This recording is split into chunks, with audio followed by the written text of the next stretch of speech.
That depends, as to be honest, Concord is just a case of no direction at all. It started being developed one day, only class/hero-based shooters were Team Fortress 2 and Overwatch, but then finished development after Overwatch 2, Apex Legends, Valorant, Paladins, Rainbow Six Siege, etc., etc., and then Concord had nothing new to bring to the table, and it crashed and burned hard. Oh yeah, it did. I think that when it comes to Concord, it might be a herald of something new to come. I've recently touched on this just briefly with a couple of things that we talked about around like Overwatch 2 and around like Warframe. But I think that we're going to see an interesting new stage with these like live service games, and especially the hero live service games. Basically, remember when like these games came out and like it was really really cool that it would update. It's like, I think that right there, we were at the first generation of something where a mainstream game, something that wasn't like World of Warcraft subscription based, which obviously that has been also pretty mainstream, but just a live service game where you could just hop in, download it from stream, just hop in, have fun with it, and like basically everyone from like 8 years old to 6 years old would just understand roughly what was going on.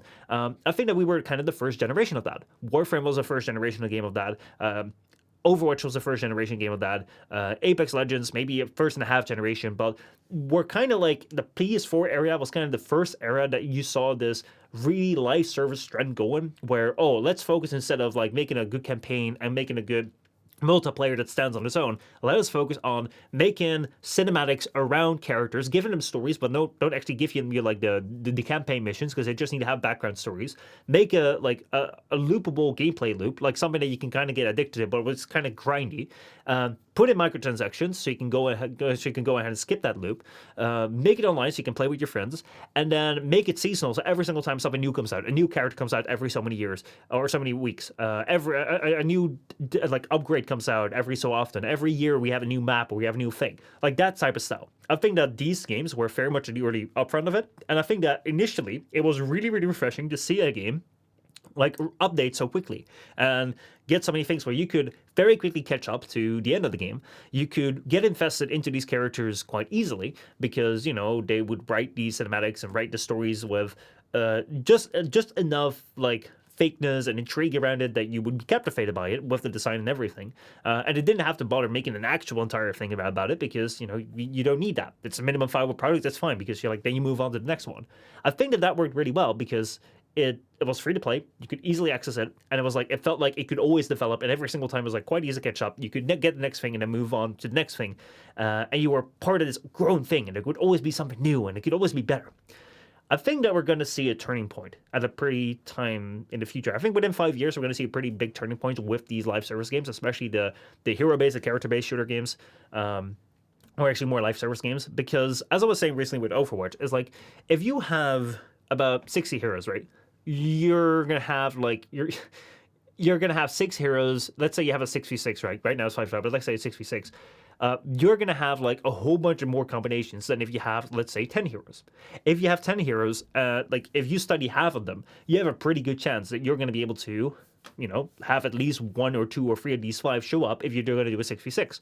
However, you have 60 heroes and you're study 5 of them, there's a really, really good chance that the characters that you know about how to counter, how to play, are not going to be in your team or not going to be in the team you fight against.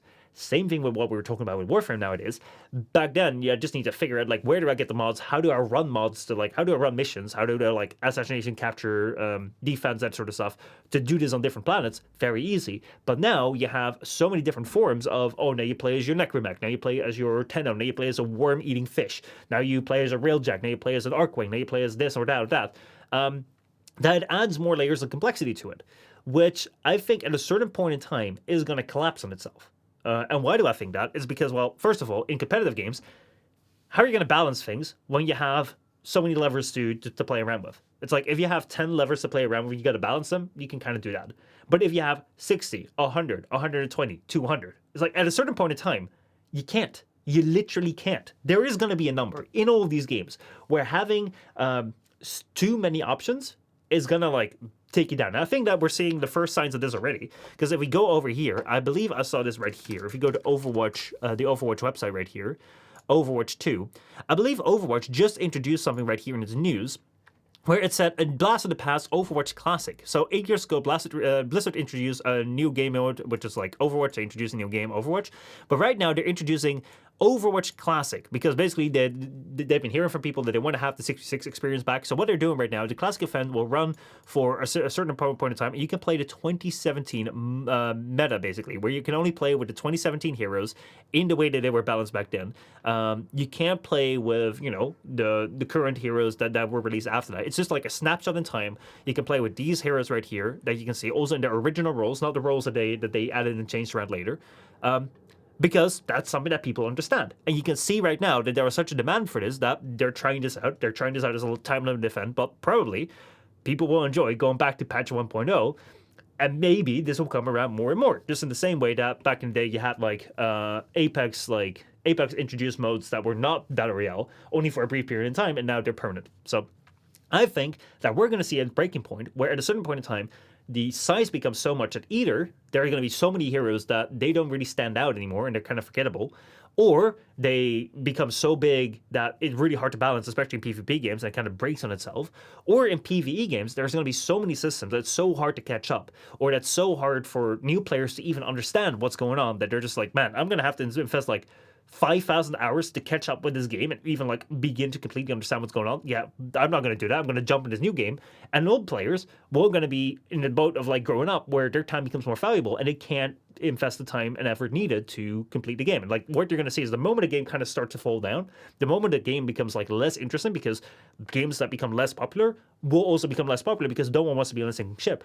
There will always be a new game that is going to be coming around, and people jump over to that. So I think that we're going to see in the next 5 years, we're going to see a lot of these live service games change probably quite drastically. Either with what we see here with Overwatch, where they're going to introduce classic modes, which are going to be more easier for people to get into, or they're going to be replaced with new versions, or they're just kind of they're not going to die. They're not going to buckle up and die completely, and everyone's going to stop playing them. But you're going to see the interest in them fade, and you're going to see people. You're going to see the core audience stick around, some new players dribble in, but it's not going to be the hot new thing, and big announcements and big releases are not really going to be something that's going to happen. That's going to capture the entire game community. I think that's going to happen basically. Natty the Panda says, these games focus too hard on esports, competitive sides of games, and then fucked over 99% of the people who aren't going to go pro, aren't worried about ranks or elo or whatever. Team Fortress 2 literally has been alive for 17 years now. It's one of the most played games on Steam because the competitive side is so muted per se.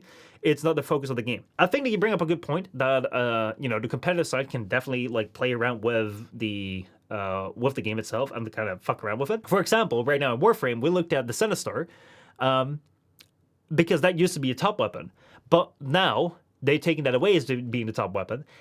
They nerfed it and they put something else in its place. So are they doing that because they didn't envision the Sinistar to be there, or are they doing that because now that's been nerfed, you have to go and build another weapon, and then once you've built that, we're going to nerf that and you can build another weapon. Basically, the more you nerf things and change things around, the more people are going to have to spend time relearning it and rebuilding things, which are going to be more time spent in your game.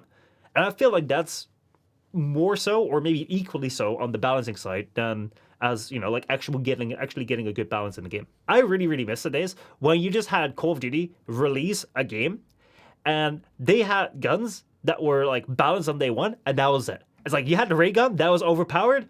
Well, that was overpowered. You had this gun that was kind of mediocre. That was kind of mediocre. You had this thing that was kind of hard, but then if you mastered it, you would just slay everything. You would just be slaying everything if you learned that. I really like that, because that was kind of the way that the game was meant to be.